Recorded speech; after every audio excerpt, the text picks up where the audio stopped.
네, 이제 1월도 하순이 시작되고 있습니다. 19일부터 시작되면은 진짜 금방 1월도 가버릴 것 같은데요. 증시부터 살펴보죠. 1월 19일은 이제 중국의 4분기 GDP 성장률이 나오고요. 미국 증시는 마틴 루터킹 데이로 휴장입니다. 1월 20일은 중국의 대출 우대 금리가 결정되고 넷플릭스가 실적을 발표합니다. 1월 21일은 이제 한국의 1월 1일부터 20일까지 수출 데이터가 나오고요. 삼성바이오로직스가 실적을 발표하고 1월 22일은 한국의 4분기 GDP 잠정치가 나오고 미국에선 10월달, 11월 PC 개인 소비 지출 물가 지수가 나올 예정입니다. 1월 23일은 이제 BOJ에서 기준금리를 결정을 할 거고 삼성전기가 이제 실적을 발표할 예정이니까 참고하시면 되겠습니다. 네, 지수가 이제 나오네요. 지표가. 그렇죠. 네, 어떤 네, 거를 맞습니다. 제일 주목하고 계실지는 맞춰볼까요? PCE 지표 네, 일단 보시고 맞습니다. 네. 갖고. 왜냐하면 이게 셧다운 때문에 맞아요. 못 봐가지고 이제 이게 좀 나올 예정이고 이제 요 물가 지수가 상당히 중요하죠. 근데 지금 최근에 소비자 물가는 되게 안정되게 나왔거든요. 그거를 그대로 PC 물가 지수 요거 가지고 연준이 의사결정을 하기 때문에 한번 보시면 되겠고 그다음 또 중요한 게 BOJ 금리 결정 네. 이게 환시장에 영향을 주거든요. 요새 엔화가 너무 약해요. 우리나라 원화도 덩달아 약한데 BOJ에서 어쨌든 이제 기준금리라든가 이런 것들을 이제 어떤 식으로 운영할지 추가 금리 인상을 만약에 예고를 하면 그 엔화가 좀 강해질 수도 있거든요. 반대로. 그래서 그 부분에 대한 힌트들이 나올 수 있을 것 같아서 한번 좀 지켜보시면 좋겠고 또 수출 데이터도 한번 염두에 두시고 그다음에 삼성전기 실적을 좀 주목할 필요는 있는 게 여기도 AI 관련돼서 지금 매출이 굉장히 좋을 거란 얘기가 많이 나와요. 그러니까 삼성전기가 실적이 잘 나오면 전반적으로 AI 사이클이 좋다는 얘기죠. 또.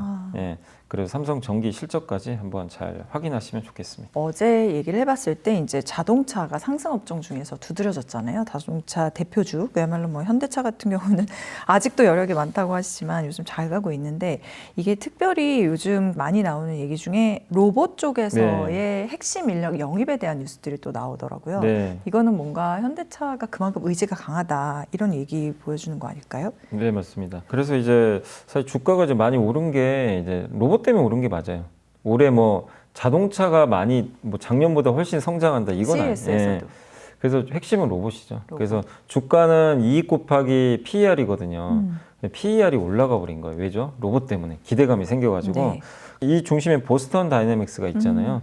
그래서 여기도 뭐 지배 구조가 좀 나와 있긴 한데 현대차 그룹이 이제 정의선 회장까지 다 합쳐가지고 한 90% 이상 갖고 있고 9.5% 소프트뱅크가 갖고 있는데 제일 중요한 게 뭐냐면 이 회사 가치를 얼마로 계산할 거냐. 이게 중요합니다. 그래서 그 맥코리에서는 보스턴 다이내믹스의 가치를 얼마로 지금 계산을 했냐면 기존에 10억 달러였어요. 10억 달러가 원래 인수한 금액이 1조 원 정도 됩니다. 근데 이거를 400억 달러, 우리 한국 돈으로 55조로 올려버린 거예요. 우와. 그냥 파격적으로 올려버렸습니다. 그러니까 진짜 근데 여기 파격적. 경쟁자가 미국의 피겨 AI라는 기업이 있어요. BMW에 자동차 제조할 때 필요한 그 로봇을 공급하는 회사인데 그 회사가 390억 달러 받고 있어요, 가치가. 근데 이거보다 할인받을 이유가 없다. 그래서 400억 달러로 올린 거고요. 그래서 맥코리는 굉장히 긍정적으로 평가를 했고 또 로봇 가격을 10만 달러로 가정을 하잖아요. 시간당 운영 비용이 5.1달러 정도 된대요.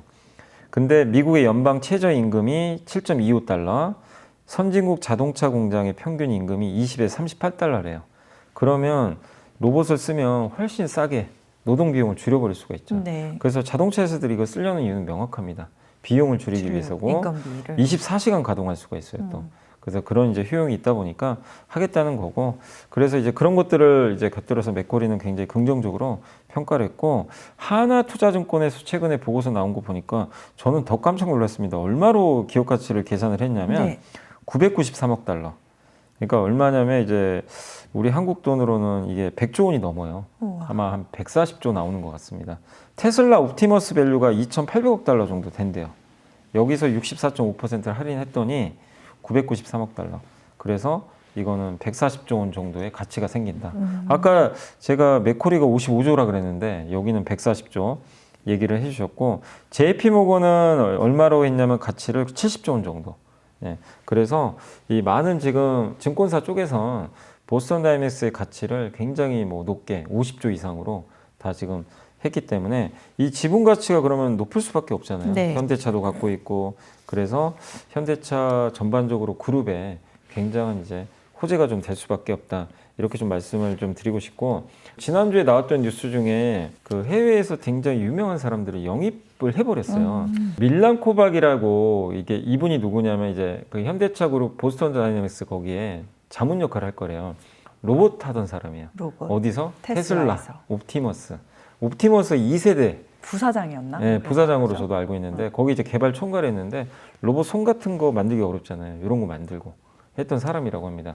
근데 그 사람이 작년 6월까지 테슬라에 있다가 갑자기 떠나버렸대요. 찾아보니까 가족과 좀 함께 있고 싶다. 떠났는데 갑자기 자문역으로 선임이 된 거예요. 그러니까 뭔가 이제 현대차랑 교류가 있었지 않냐 이런 얘기도 나오는데 어쨌든 현대차 입장에서는 굉장한 인재를 지금 확보를 한 거죠. 테슬라의 로봇 하던 이 핵심 인재를 네. 이제 데려온 거잖아요, 사실상. 그리고 박민우 사장이라고 이번에 또 현대차에서 데려왔거든요. 엔비디아에서 테슬라에서 예전에 자율주행 또 하던 분이에요. 그 테슬라의 오토파일럿 있잖아요. 그거 개발하던 분입니다. 그래서 카메라만 가지고 이렇게 했던 분인데 그분을 또 영입을 하게 된 거예요. 그 현대차가 그리는 그림 뭐죠? 피지컬 A의 로봇, 자율주행. 네. 이 두 명의 핵심 인재를 테슬라에서 다 데려와 버린 거예요. 와. 네, 그러니까 이거는 굉장히 놀라운 좀 인재 영입이죠. 그래서 정의서 회장이 정말 이거 정말 올인하고 있구나. 네, 그쵸. 그게 좀 느껴지는 그러게요. 네, 올해는. 그런 인재 영입이다. 그래서 최근에 주가 왜 올라가는지가 여기서 드러나는 것 같습니다. 지금도 아직까지는 저평가돼 있다고. 아직도 PER이 10배가 안 되니까요. 뭐 물론 이제 예전만큼 싸진 않아요. 예전엔 PER 5배였거든요. 지금 9배까지 왔으니까 이제는 싸진 않지만 그래도 여전히 룸은 남아있다. 토요타가 한 11배 받아요. 혼다가 10배 받고. 그러니까 10배 정도는 최소한 갈 수 있지 않냐. 예. 근데 물론 이제 거기 가서 또 우리가 업데이트는 해봐야 되겠지만 지금의 이런 인재 영입이나 이런 스토리를 보면 아직은 좀 더 갈 여지는 남아있다라고 생각은 하고 있습니다. 네. 저희 몇 주 전에 엔터 짚어봤어요. 그러면서 특히 이제 BTS 콘서트 네. 개최 소식을 기대하고 있다고 말씀드렸는데 이거 실제로 콘서트 개최 수가 기대한 것보다 더 많았던 거예요. 그러면? 훨씬 많았습니다. 그래서 이번에 공개가 됐는데 4년 만에 콘서트 하잖아요. 근데 65회 정도 할 걸로 예상을 했어요. 근데 65회가 아니라 79회로 확정이 됐습니다. 그래서 14번을 더 할 것 같고 회당 그 모객 수가 5만 명 정도 예상을 했거든요. 네. 근데 이번에 스테디움도 다 공개가 됐는데 보니까 회당 5.5만 명에서 6.5만 명. 조금 더 모객이 더 잘 될 것 같아요. 그러면 총 300에서 350만 명이 이제 콘서트에 올 거라고 생각했는데 450에서 500만 명이 올 것 같아요. 그럼 당연히 매출도 우리 예상보다 훨씬 많이 나오겠죠. 티켓 가격은 한 27.5만 원 정도로 예상을 하고 있습니다. 그래서 티켓 매출만 1조 원 이상 나올 것 같고 그 다음 흔히 응원봉이라 그러죠. 굿즈 같은 거. 네. 그런 것도 한 3,500억 이상 팔 것 같아요. 그럼 여기서만 1조에서 1조 3천억 정도 나오잖아요. 매출이. 하이브 제가 작년 매출 추정치 보니까 2조 원이에요. 여기에 이제 이게 붙는 거죠. 그러니까 굉장한 저는 좀 매출과 이익 증가가 좀 나오지 않겠냐 이렇게 좀 보여주고 그래서 다울투자의 임도영 연구원님도 이제 굉장히 긍정적으로 적어주셨고 티켓 가격도 인상됐다. 북미도 이제 콘서트를 할 텐데 북미는 굉장히 비싼 지역이에요. 네. 그래서 북미 티켓 가격도 좀 올라가면서 굉장히 좋은 매출 효과를 일으키지 않겠냐 이런 좀 내용들도 있고 응원봉 같은 MD 매출은 최소 3,500억 정도는 가능해 보인다. 라면서 이번에 이 BTS 월드 투어를 굉장히 긍정적으로 평가해 주셨고 IBK 투자증권의 김유혁 연구원님도 일단 이번에 그 공개된 내용만 본다면 기존 전망인 300만에서 350만 65회를 크게 상회하는 규모이기 때문에 굉장히 좀 긍정적인 평가를 내릴 수 있다라고 좀 언급을 했습니다. 다만 주가는 발표한 날 올랐다가요. 이게 또 세론이라 그러죠. 뉴스에 팔아라. 그래서 좀 빠져버렸어요. 항상 그런 일들이 많은데 이제 시작이죠, 사실. 그 BTS 이제 3월에 컴백하니까 본격적으로 이제 콘서트 시작되면서 그런 것들이 1년 동안 실적에 다 반영이 되겠죠. 그래서 올해만큼은 좋은 좀 모멘텀을 기대를 한번 해보셔도 좋을 것 같습니다. 네. 자, 그리고 최근에 이제 AI에 있어서의 병목 현상이다 이런 얘기 많이 하는데 어제도 그 짚어봤고요. 그 중에서 특히 지목되는 게 메모리라고 해요. 그래서 미국에서는 뭐 메모리 벽이다 이런 표현까지 쓴다는데 이 공급 부족은 언제까지 계속될까요? 미국에서도 이제 AI 사업을 하는 이제 회사들 CEO도 다들 이제 고민이 뭐냐면 메모리 때문에 벽이 생겼다. 메모리 벽은 뭐냐면요. AI 성능을 올려야 되잖아요. 올리려면 반도체가 성능이 좋으면 되죠. 그래서 엔비디아 GPU를 많이 쓰면 좋아요. GPU를 100만 개 써도요, 메모리가 뒤따라가지 않으면 아무 필요가 없대요. 그래서 막힌대요, 벽이. 그래서 메모리 벽은 뭐냐면 메모리 용량은 늘려야 이 벽이 하나씩 제거돼서 AI 성능이 레벨업 한다는 얘기입니다. 그래서 메모리 벽이라고 했고, 그래서 뭐 마제스틱 랩스의 공동 창립자, 또 마이크론의 사업부문장 다 같은 얘기를 했고, 특히 마이크론의 사업부문장 사단이란 분은 GPU가 이 데이터를 기다리면서 빈둥거리는 시간이 더 길어지고 있대요. 그러니까 GPU가 데이터를 받아야 되는데 메모리가 벽이 생겨가지고 얘가 안 오는 거예요. 막혀서. 그럼 이거를 제거해 줘야 되는데 메모리를 그럼 더 채워 넣어야 되는 거죠. 근데 채워 넣고 싶어도 삼성전자랑 하이닉스랑 마이크론이 이거를 공급을 해줘야 되거든요. 근데 공급 여력이 되게 부족해요, 지금. 그러니까 이제 이 벽이 생겨서 굉장히 힘들다. 그리고 이제 이렇게 수요가 올라간 이유는 이건 이제 엔비디아 젠슨왕도 했던 얘기죠. 컨텍스트 윈도우라고 있는데 이게 뭐냐면 사용자와 제가 챗GPT랑 대화를 하잖아요. 옛날에 했던 대화들 있죠. 그걸 컨텍스트 윈도우라고 하더라고요. 이걸 다 저장을 해놔야 돼요. 메모리에 다 넣어놔야 되거든요. 근데 이제 메모리가 없으면 그걸 못 하는 거죠. 그래서 계속 이제 병목이 생기고 있다. 근데 이게 애플과 델에게는 굉장히 재앙이죠. 네. 메모리 반도체 값이 오르니까 PC에 들어가는 메모리, 스마트폰 요 가격이 오르는데 저도 궁금해서 실제 한 사이트 들어가서 검색해 봤더니 삼성전자 DDR5 5616GB PC용 D램 가격이요. 1년 전에 62,000원 했더라고요. 지금 375,000원이에요. 그러니까 6배 올랐어요. 그러니까 여러분들이 PC 업그레이드 보통 하시잖아요. 이제 하기가 너무 어려워요. D램 값이 6배 올랐기 때문에 이게 배보다 배꼽이 더 커집니다, 지금. 근데 그 정도로 실제 애플이나 델 같은 이제 PC나 스마트폰 만드는 기업들한테는 되게 안 좋지만 그러나 메모리 회사는 또 좋은 거죠. 삼성 하이닉스 입장에서. 그래서 우리가 그냥 말로만 듣는 게 아니라 실제 이런 이제 사업하시는 분들이나 이런 분들의 발언에 의해서 얼마나 지금 메모리 수요가 많고 공급은 부족한지 알 수 있고 결론적으로 올해 메모리 반도체 티켓은 일단 매진됐다. 라고 이렇게 생각하시면 좋을 것 같습니다.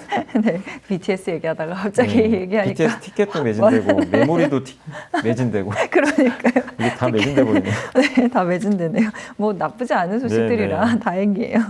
자, 무디스가 2030년 데이터 센터 투자가 3조 달러에 달할 거라는 예측을 내놨어요. 그럼 이거는 이제 AI 투자는 거품이 아니다라는 결국 반증인데 그러면 저희는 또 데이터 센터 밸류 체인 살펴봐야죠. 네, 주목해야 될 거. 무디스는 신용평가 기관이니까 우리가 또 더 신뢰할 수 있는 기관 중에 하나잖아요. 여기서 전례 없는 투자가 나올 거래요. 천문학적인 투자인데 이게 지금 이게 3조 달러면 4,200조거든요. 2030년에 그 정도 투자가 이루어질 것 같고 이게 작년에 3,500억에서 4,200억 달러 했을 걸로 추정을 하거든요. 그리고 2026년에는 5천억 달러 정도 예상하는데 이 2030년이 되면 이제 3조 달러까지 늘어날 걸로 좀 전망을 하고 있습니다. 원인은 생성의 AI 수요가 너무 많은 거죠. 이제 정말 많은 분들이 앞으로 계속해서 챗GPT, 제미나이랑 대화를 할 수밖에 없고 그걸 하기 위해서 AI 데이터 센터 전용으로 지어야 되는데 그거 단순히 건물 짓는 게 아니죠. AI의 구동을 위한 고성능 칩, 서버 장비, 뭐 냉각 시스템, 막대한 전력까지 다 넣어야 되거든요. 이거 다 합친 이제 규모가 바로 AI 데이터 센터 지출인데 뭐 거대한 진짜 판이 열리는 거죠. 그래서 이걸 의심할 필요는 없고요. 뭐 지난 시간에도 말씀드린 것처럼 TSMC가 이걸 또 말을 해줬잖아요. 이거 진짜 거품 아니다. 실제다. 이렇게 언급을 했기 때문에 이런 밸류체인 계속 관심을 가지시면 좋겠고 반도체는 당연히 TSMC, 삼성전자, 하이닉스가 당연히 주인공이고 네. 그다음에 이제 데이터 센터에는 보통 비상발전기가 들어가요. 그래서 거기 들어가는 기업이 미국 기업 중에 캐터필러랑 커민스가 있고 한국에는 GNC 에너지라는 기업이 이걸 공급을 합니다. 또 이걸 냉각을 해줘야 되겠죠. 그래서 냉각하는 기업으로는 미국의 버티브라는 기업이 있고요. 한국에서는 GST라는 이제 기업이 있습니다. 여기 들어가는 태양광 발전하는 기업은 이제 OCI 홀딩스가 있고 ESS 에너지 저장 장치죠. 여기는 미국 기업으로는 플루언스 그리고 한국에서는 서진 시스템 또 배터리는 LG 에너지 솔루션 이걸 보시면 되겠고 연료 전지는 블룸 에너지 여기 미국 기업이고요. 전력 기기는 이제 LS 일렉트릭 이제 한국 기업이죠. 이런 기업들이 이제 밸류 체인으로 구분이 돼 있으니까 이 부분도 한번 참고하시면 되겠습니다. 네. 그리고 올해 7월부터 말이에요. 이제 외국인 투자자가 국내 주식 시장에 투자를 할 때는 환전과 거래를 거의 뭐 24시간, 그러니까 시간 네. 제약 없이 할 수 있게 된다는 소식이 있어서 이건 결국 외환 시장이 24시간 열린다라는 건데 이렇게 되면은 이제 또 어떤 여파가 있을 것 같고 이 배경은 어떻게 된 거예요? 이게 결국 저는 환율과 다 연결돼 있는 것 같아요. 또 국내 주식 시장을 활성화시키는 거죠. MSCI 선진지수 편입 때문에. 아, 지금 새벽 2시까지만 열려 있거든요. 우리나라 한 시장이. 이거 이제 MSCI가 요구하는 거 다 열어라. 24시간. 그게 국제 표준이다. 했는데 이재명 대통령이 예전에도 언급은 했어요. 열겠다고. 근데 이제 실제로 그렇게 발표가 됐습니다. 그래서 오는 7월부터 외국인 투자는 국내 시장에 투자할 때 시간 제약이 없어요. 예전에 이제 시간 9시부터 3시 반까지니까 예전에는 그 시간 내에만 환전이 가능했는데 이제는 뭐 밤에 새벽에도 할 수가 있는 거죠. 그리고 외국인 투자들이 이제 해외 주식 매도, 우리가 해외 주식 매수하듯이 외국인들도 이제 우리나라 투자할 때 그 현지의 증권사 계좌만 있으면요. 바로 환전과 투자가 가능합니다. 네. 옛날엔 되게 복잡했어요. 근데 이제 그거를 다 해소시켜 주는 거죠.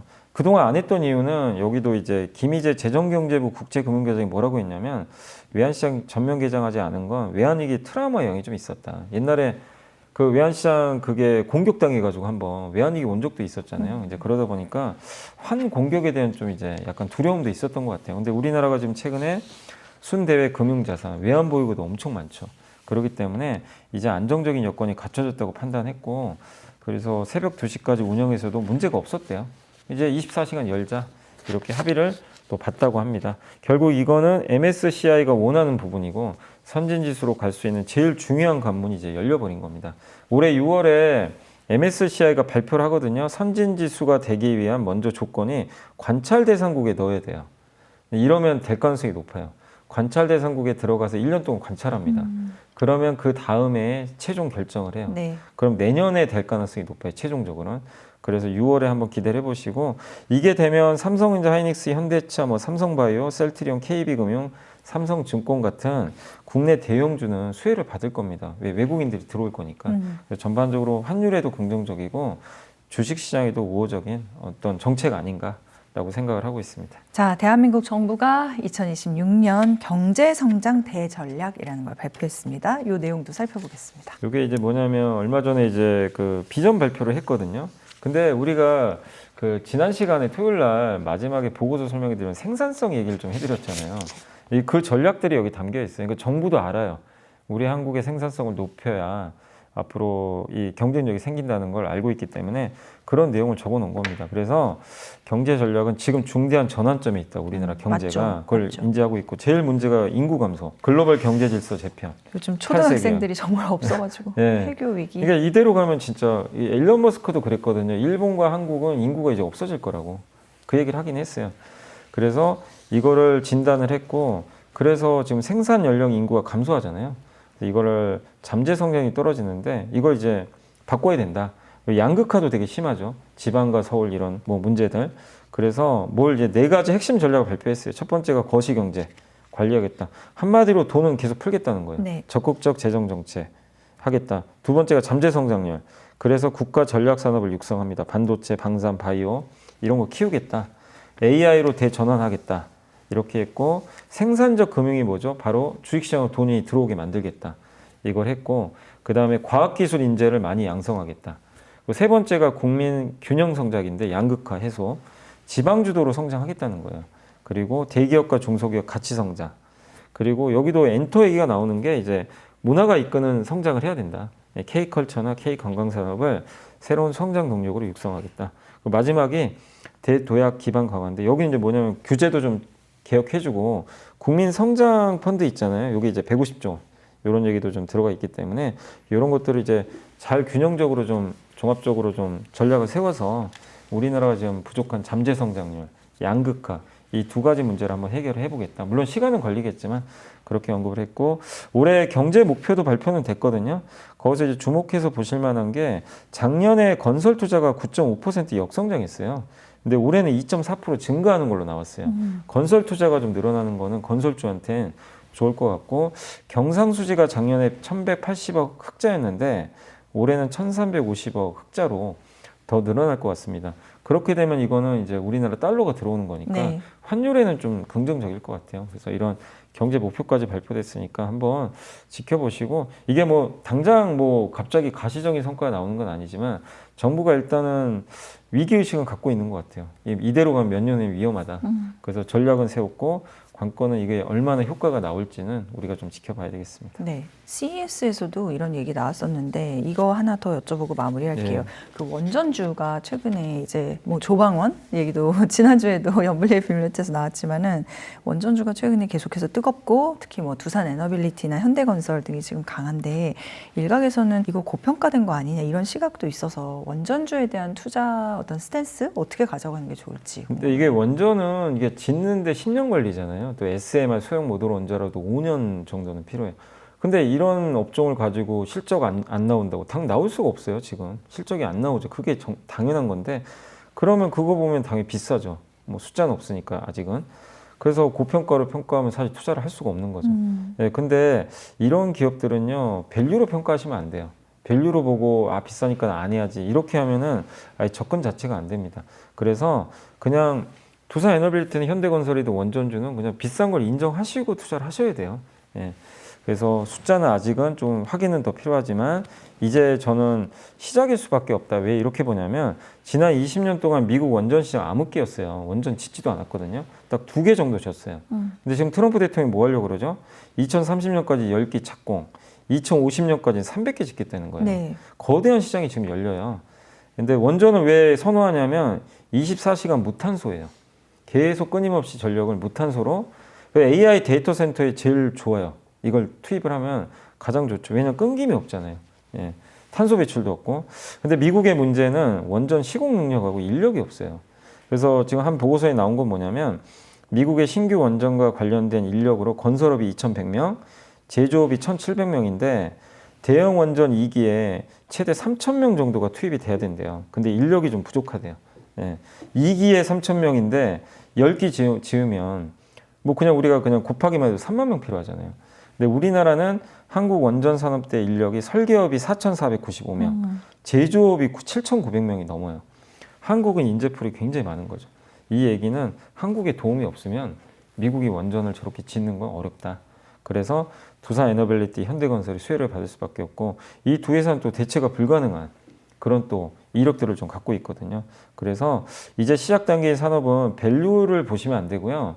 그 성장성을 보고 그다음 수주가 실제 일어나는지 이런 걸 보면서 투자를 하는 게 저는 좀 필요하고 AI 기업들도 처음에 태동기 때는 다 비쌌거든요. 근데 그 기업들이 이제 돈 벌면서 좀 PER이 낮아진 거지. 네. 어쨌든 그렇게 우리가 생각한다면 원전을 밸류로만 좀 저는 안 보셨으면 좋을 것 같습니다. 또 SMR 시장도 열리니까 그래서 비싼 걸 인정하시고 이 원전을 보셔야 된다. 디폴트가 예. 비싸다. 네, 그건 어쩔 수가 없어요. 네. 그렇게 해서 접근을 하셔야지 난 비싸니까 안 해야지 이러면 사실 원전 투자 못 하는 거죠. 근데 여전히 가능성과 여력이 충분하다. 왜냐하면 시장이 아직 이제 열리거든요. 이제 열리니까. 예, 알겠습니다. 그걸 본다면 저는 아직 더 남아 있다 이렇게 생각하고 있습니다. 그렇게 이렇게 좀 분명하게 말씀해 주시면 감사해요. 자, 이번 주 염희사님께서 선정한 보고서 일요일 순서 보고 마무리 짓겠습니다. 요거는 이제 IM증권에서 몇몇 애널리스트 분들이 CES 갔다 오신 것 같아요. 오, 네. 보고서 CES. 썼어요. 올인원 피지컬 AI 그리고 제목이 기술이 몸을 갖게 된 순간. 요건데 그러니까 인사이트를 몇 개 적어주셨는데 이제 말씀드리면 글로벌 G2죠. 미국과 중국의 패권 전쟁은 이번에 갔다 와서 더 느꼈대요. 진행된다. 중국의 국가자본주의, 미국의 시장자본주의. 그리고 이번에 중국 기업에 대한 배타적 분위기가 좀 보였대요. CES에서. 원래 중국이 많았잖아요. 근데 이번에 한국의 역할론이 많이 부각됐어요. 그 자리를 한국이 더 예, 차지한 거예요. 위상이 크게 강화됐다. 이걸 좀 느끼고 왔다. 이렇게 좀 적어주셨고. 네. 그 다음에 AI가 이제 세 가지가 동시다발적인데 에이전틱은 AI가 우리를 이제 대리해 주는 거죠. 네. 두 번째가 전문적인 분야, 버티컬. 세 번째가 피지컬, 물리적 AI가 동시다발적으로 부상했다. 그리고 자동화 로봇이 대세를 이루는 걸 확인했다. 그리고 데이터를, 그러니까 기술력, 도메인, 지식, 협력 이런 것들이 서로 데이터를 통해 연결되는데 이런 것들을 이제 잘 연결하는 기업들이 상당히 중요할 것 같다. 이 얘기를 했고, 그 다음에 이제 가전제품에도 AI 넣을 수 있잖아요. 네. 그래서 우리가 보통 이거를 소비자 제품이니까 B2C라 그러죠. 이거보다는 이제 B2B. B2B는 이제 기업 대 기업끼리 거래하는 거죠. 요게 더 좀 더 그 시장이 좀 커지는 것 같다. 이걸 좀 얘기를 해주셨고, 그다음에 역시 AI 플랫폼과 인프라 너무 중요하다. 전력망, 데이터 센터 이런 것들. 근데 여기에 주인공은 누가 뭐래도 그냥 미국 기업들이래요. 특히 엔비디아가 여기 속해 있잖아요. 그래서 이 판을 깔아주는 회사들은 역시 미국 기업인 것 같다. 이렇게 좀 보고 있고, 그 다음에 그 이념과 체제의 동질성이 경제적 이득보다 앞설 수 있을까? 그러게요. 예, 이런 얘기를 해주셨는데 중국 걸 쓰면 싸거든요. 예, 그러니까 당연히 그거 쓰는 게 맞아요. 근데 지금 탈세계화 관점에서는 중국 걸 써야 되나? 이 딜레마가 생긴 거죠. 그래서 이거는 우리나라 걸 쓸 수도 있다는 거니까 오히려 좋은 이슈죠. 중국 거 대신에 한국 부품을 쓸 수 있다는 건 오히려 호재가 될 것 같고, 유럽과 일본의 존재감이 많이 약화됐대요. 예. 그리고 오히려 중국 의존도가 더 높아지는 걸 한번 확인을 했고, 미국 제조기업도 CES 노출도가 많이 떨어졌는데 대신에 그 자리를 빅테크가 좀 차지한 것 같다. 이 내용이고, 그리고 중국이 세계의 공장인 거는 다시 한번 확인은 했대요. 예. 그리고 로봇의 이동의 물리와 작업의 물리 간의 괴리가 좀 있대요. 이동하고 작업하는 거 간에.